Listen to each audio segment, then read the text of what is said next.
Matthew chapter 23. Then Jesus spoke to the crowds and to his disciples, saying, The scribes and the Pharisees have seated themselves in the chair of Moses. Therefore, all that they tell you, do and observe, but do not do according to their deeds, for they say things and do not do them. They tie up heavy burdens and lay them on men's shoulders, but they themselves are unwilling to move them with so much as a finger.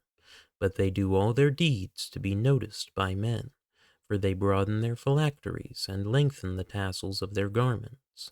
They love the place of honor at banquets and the chief seats in the synagogues, and respectful greetings in the marketplaces, and being called rabbi by men. But do not be called rabbi, for one is your teacher, and you are all brothers. Do not call anyone on earth your father, for one is your Father, he who is in heaven.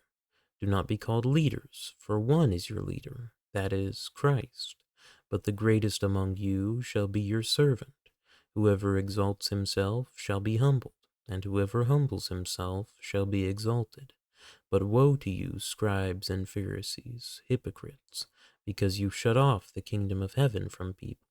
For you do not enter in yourselves, nor do you allow those who are entering to go in. Woe to you, scribes and Pharisees, hypocrites, because you devour widows' houses, and for a pretense you make long prayers. Therefore you will receive greater condemnation. Woe to you, scribes and Pharisees, hypocrites, because you travel around on sea and land to make one proselyte, and when he becomes one, you make him twice as much a son of hell as yourselves. Woe to you, blind guides, who say, Whoever swears by the temple, that is nothing, but whoever swears by the gold of the temple is obligated. You fools and blind men, which is more important, the gold or the temple that sanctified the gold? And whoever swears by the altar, that is nothing, but whoever swears by the offering on it, he is obligated. You blind men, which is more important, the offering or the altar that sanctifies the offering? Therefore, whoever swears by the altar swears both by the altar and by everything on it. And whoever swears by the temple swears both by the temple and by him who dwells within it. And whoever swears by heaven swears both by the throne of God and by him who sits upon it. Woe to you, scribes and Pharisees, hypocrites, for you tithe mint and dill and cumin, and have neglected the weightier provisions of the law, justice and mercy and faithfulness. But these are the things you should have done without neglecting the others. You blind guides, who strain out a gnat and swallow a camel. Woe to you, scribes and Pharisees, hypocrites, for you clean the outside of the cup and of the dish, but inside they are full of robbery and self-indulgence.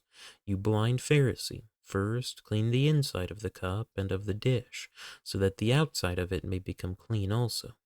Woe to you, scribes and Pharisees, hypocrites, for you are like whitewashed tombs, which on the outside appear beautiful, but inside they are full of dead men's bones and all uncleanness. So you too outwardly appear righteous to men, but inwardly you are full of hypocrisy and lawlessness. Woe to you, scribes and Pharisees, hypocrites, for you build the tombs of the prophets and adorn the monuments of the righteous, and say, If we had been living in the days of our fathers, we would not have been partners with them in shedding the blood of the prophets.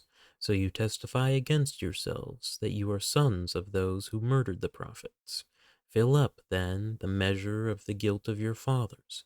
You serpents, you brood of vipers, how will you escape the sentence of hell? Therefore, behold, I am sending you prophets and wise men and scribes. Some of them you will kill and crucify, and some of them you will scourge in your synagogues, and persecute from city to city, so that upon you may fall the guilt of all the righteous blood shed on earth, from the blood of righteous Abel to the blood of Zechariah, the son of Berechiah, whom you murdered between the temple and the altar. Truly I say to you, all these things will come upon this generation. Jerusalem, Jerusalem, who kills the prophets and stones those who are sent to her. How often I wanted to gather your children together, the way a hen gathers her chicks under her wings, and you were unwilling. Behold, Your house is being left to you desolate. For I say to you, from now on you will not see me until you say, Blessed is he who comes in the name of the Lord."